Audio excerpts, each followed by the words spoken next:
Anda kembali bersama kami di Kompas Malam. Saudara, kuasa hukum Peggy meminta atensi Kapolri untuk kasus pembunuhan Vina dan Eki yang sama halnya dengan penanganan kasus Sambo.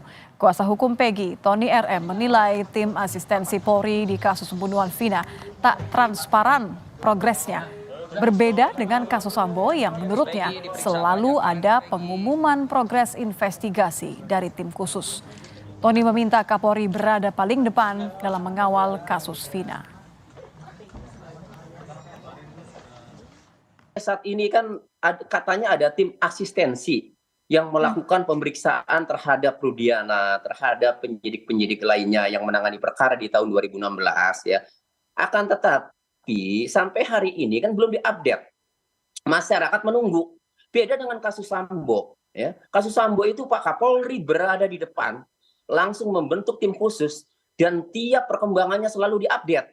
Makanya Bapak Kapolri ini tolong ya agar kasus Vina Eki ini ya ini juga harus berada di depan dan diperlakukan seperti kasus Sambo, diupdate setiap tahap pemeriksaannya hasilnya.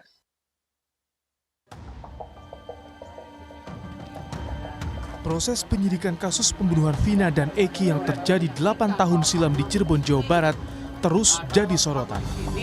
Polisi sebagai garda pertama penegak hukum yang mengusut kasus ini mendapat sejumlah kritik pasca penetapan dan penahanan Peggy Setiawan sebagai tersangka utama. Peradi yang mendampingi keluarga dan teman terpidana Vina meminta pada Kapolri agar penyidikan kali ini dilakukan tanpa melibatkan penyidik terdahulu. Merespons permintaan tersebut, Kabid Humas Polda Jabar menjamin upaya pengungkapan kasus pembunuhan Vina kali ini melibatkan unsur penyidik yang baru. Penyidikan ini Dirkrimum baru, Wadirkrimum baru, Kasubditnya baru, ya penyidik-penyidiknya baru. Jadi ini semua serba baru, jadi sudah dilakukan. Yang terbaru, kritik disampaikan mantan Menko Polhukam Mahfud MD. Mahfud menilai penanganan kasus pembunuhan Vina tidak profesional. Mahfud menduga ada upaya untuk melindungi seseorang dan mengaburkan kasus tersebut. Ada permainan untuk melindungi seseorang atau mendapat bayaran dari seseorang untuk mengaburkan kasus, itu sudah sebenarnya sebuah permainan yang jahat. Nah, saya cenderung ini lebih dari unprofesional. Ya, ada permainan. Yang dua orang yang buron ini kok sekarang dibilang dulu salah sebut. Mana ada orang sudah nyelidiki lama kok salah sebut ketika sebegitu profesional harusnya tiba-tiba alasannya gitu, salah sebut. Salah sebut. Sehingga lalu dianggap tidak ada tuh, hanya satu, hanya Peggy itu pun diragukan. Ini tingkat polisinya nih tidak benar. Bukan soal ini kejahatan. Usut tuntas kasus pembunuhan Vina dan Eki yang terjadi pada 2016 lalu tak bisa ditawar lagi. Kredibilitas Polri dipertaruhkan dalam proses penegakan hukum ini. Investigasi yang transparan tanpa ada yang ditutup-tutupi seperti perintah dari Presiden Jokowi harus dijalankan agar kepercayaan publik pada Korps Bayangkara bisa terjaga. Tim Liputan Kompas TV.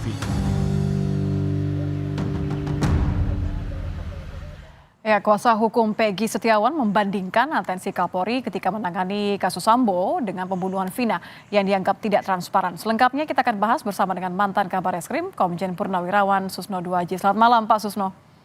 Selamat malam para pemirsa sekalian. Pak Susno, melihat banyak kejanggalan atas kasus yang sebenarnya kan sudah inkrah 8 tahun lalu ya, banyak yang kemudian membandingkan kerumitan kasus ini dengan kasus Sambo. Anda melihat hal ini seperti apa? Memang sudah pantas kemudian untuk Kapolri memberikan atensi sama seperti ketika menangani kasus Sambo?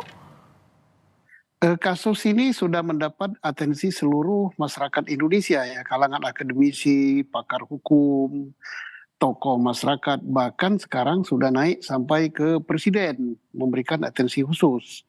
Kemudian mantan Menko Polhukam, termasuk baru saja kemarin kalau tidak salah Menteri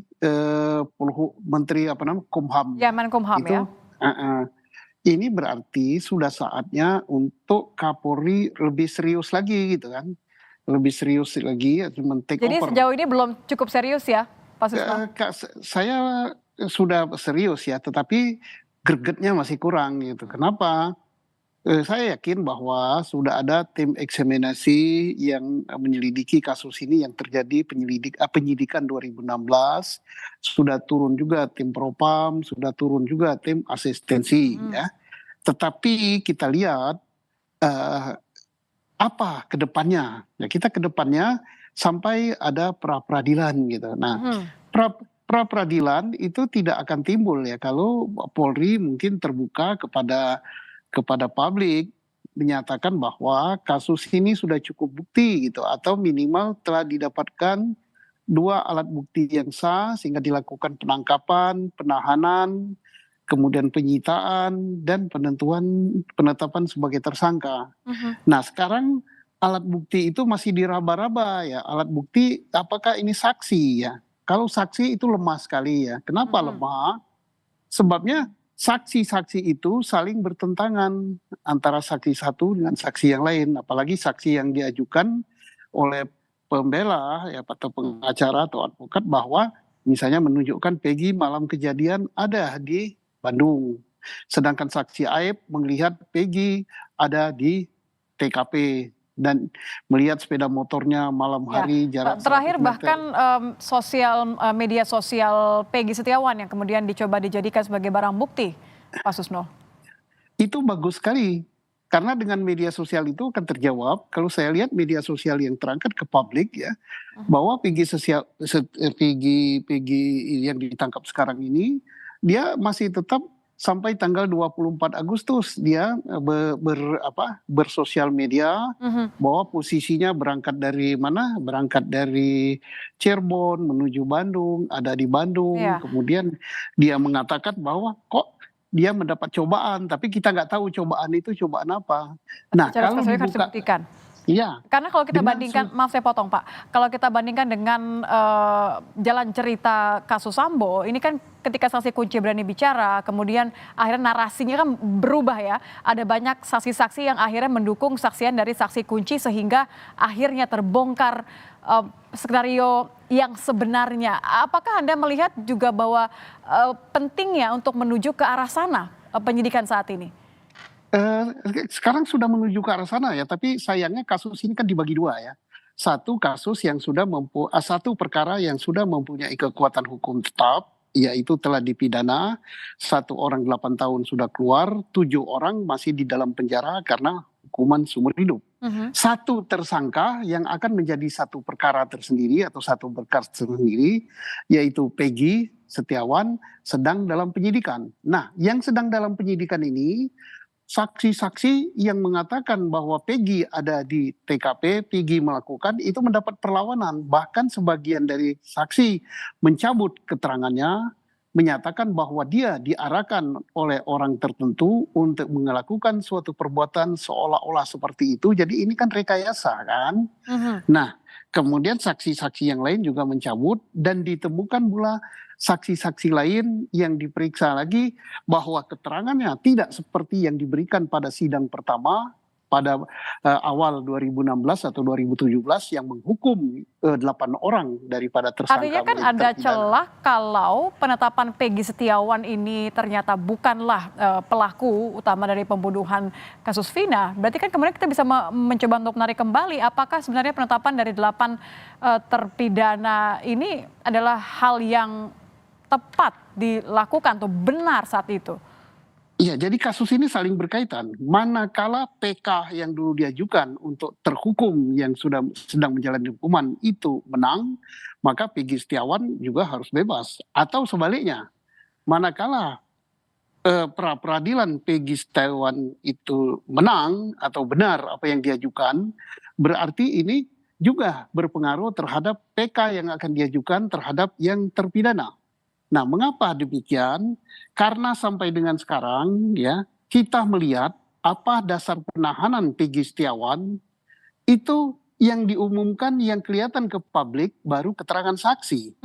Nah, keterangan saksi itu sebagian besar sudah dicabut karena mereka mengaku bahwa itu direkayasa. Ya, yang akhirnya mendorong ada kesan bahwa ditutup-tutupi.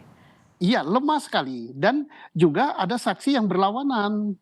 Ya, saksi siapa yang diajukan oleh advokat yang menyatakan bahwa Peggy Setiawan berada di Bandung pada saat itu dengan dilengkapi penguatan bukti berupa slip gaji, berupa Facebook dan sebagainya. Nah, itu kan berarti saksi yang dulu itu sangat lemah, apalagi sudah dicabut. Nah, Oke.